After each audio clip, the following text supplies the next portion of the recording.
Ether start करने जा रहे हैं, तो ईथर्स का हम जनरल इंट्रोडक्शन जस्ट कर लेते हैं। तो ईथर्स बेसिकली हमारे देखो क्या होते हैं, ROR।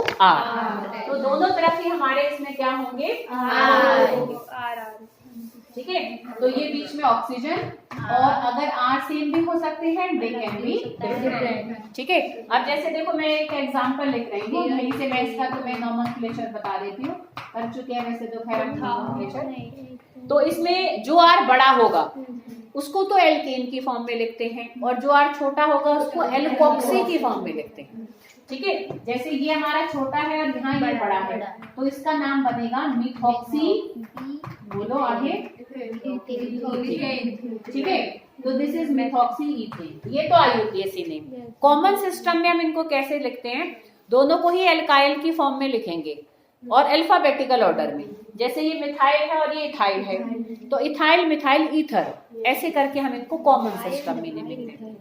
ठीक है, IUPAC में एल्कोक्सीज आ जाएंगे और उसमें ईथर वर्ड ही आ जाता है।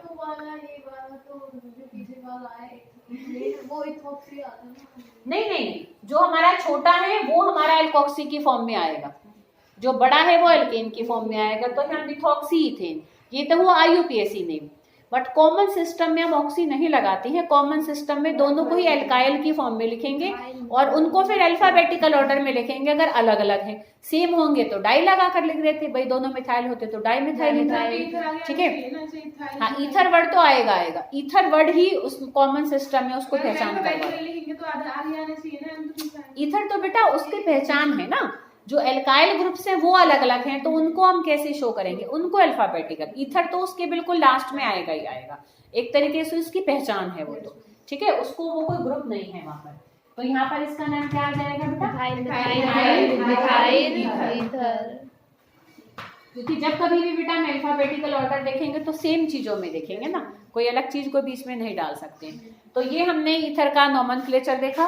ठीक है, अब जल्दी से तुम इसका वो भी देख सकते हो। और अगर मान लो सेम R ग्रुप होते हैं बेटा तो उसको सिमेट्रिकल ईथर कहते हैं, और अगर अलग अलग R होते हैं तो उसको अनसिमेट्रिकल ईथर कहेंगे। ठीक है बेटा, और अगर हम इसकी आइसोमेरिज्म को देखें तो ये अल्कोहल के साथ फंक्शनल आइसोमेरिज्म शो करते हैं, जो मैंने तुम्हें अल्कोहल में ही बता दी थी, तो इसलिए उसको अब मैं दोबारा नहीं करा रही हूँ। ठीक है, पोजीशन आइसोमेरिज्म, ये पोजीशन आइसोमेरिज्म इतना शो नहीं करेंगे, ये शो करेंगे मेटामेरिज्म।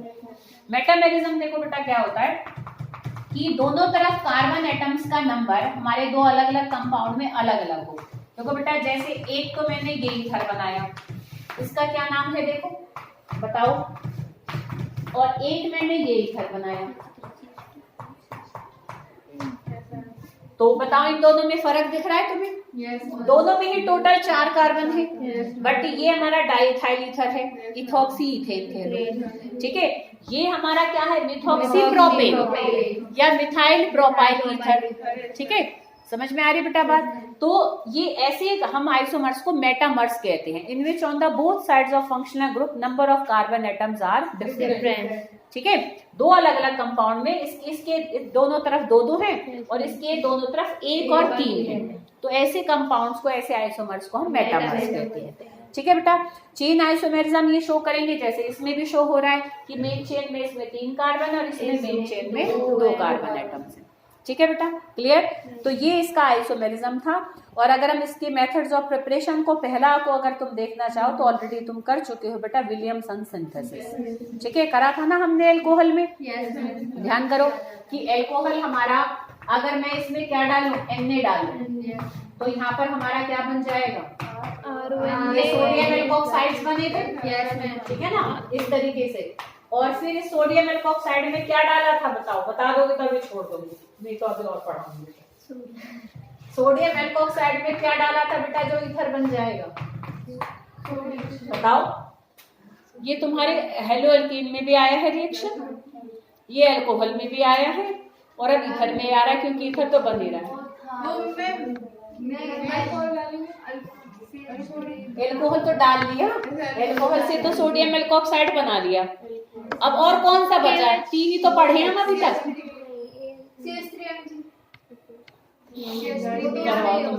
कोई बात नहीं, तुम्हारा भी लंच जाएगा, मेरा भी जाएगा। CH3 वेयर इसमें से देखा? नहीं मैम बोल रहे थे पहले। अच्छा एक बात देखो, सीधी सी बात है, नहीं कोई बात नहीं। अभी मैंने क्या कहा, ये हेलोएल्कीन में आया है, एल्कोहल में आया है, और अब ईथर इसमें बन रहा है, तो ईथर तो इधर ही आएगा। एल्कोहल आ गया, क्या बचा तीसरा? क्या बचा तीसरा?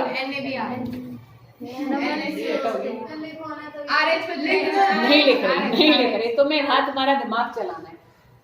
मैंने क्या कहा, ये एल्कोहल में भी आया, हेलोएल्कीन्स में भी आया, और ईथर अब बने रहा है। एल्कोहल लिख दिया, ईथर बनेगा, क्या बचा? हेलोएल्कीन बचा। तो कोई भी हेलोएल्कीन लिख दो यार यहाँ पे, ठीक है, एनी हेलोएल्कीन। अब मार्कोनिकोव रूल कुछ भी है, न्यूक्लियोफिलिक सब्स्टिट्यूशन वीडियो में और गुस्सा आ जाएगा, ठीक है। हाँ बट वो अलग था बेटा, वो प्रिपरेशन में था, ठीक है।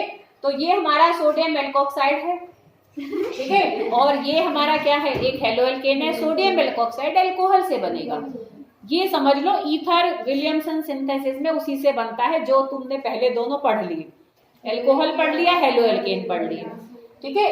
इसमें पर ये जो रिएजेंट है ये हमारा एल्कोहल से बनता है। तो सोडियम एल्कोक्साइड और इसको मिला लो, ये न्यूक्लियोफिलिक सब्स्टिट्यूशन रिएक्शन था हेलोएल्केन का, ठीक है। ये निकल जाएंगे ये NaBr, और डाल दो यहाँ पर CH3 CH2 और O R, ठीक है, जो भी R है।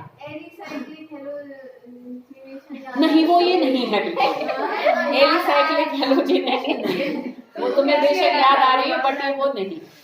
ये न्यूक्लियोफिलिक सब्स्टिट्यूशन रिएक्शन था हेलोएल्केन्स का, उसमें सबसे पहले पढ़ा था, और एल्कोहल्स के जो एसिडिक रिएक्शंस पढ़े थे उसका ये सबसे फर्स्ट रिएक्शन है, और ईथर्स का भी देखा जाए तो सबसे फर्स्ट रिएक्शन है उसकी प्रिपरेशन। इतनी सारी सिमिलैरिटीज हैं स्टिल, ठीक है ना। चलो फिल अप द ब्लैंक तुम करते थे ना। तो this is Williamson synthesis to prepare ethers. इसकी कुछ कॉम्प्लिकेशंस हैं, इसकी कुछ लिमिटेशंस हैं, जिसको हम नेक्स्ट वीडियो में करेंगे।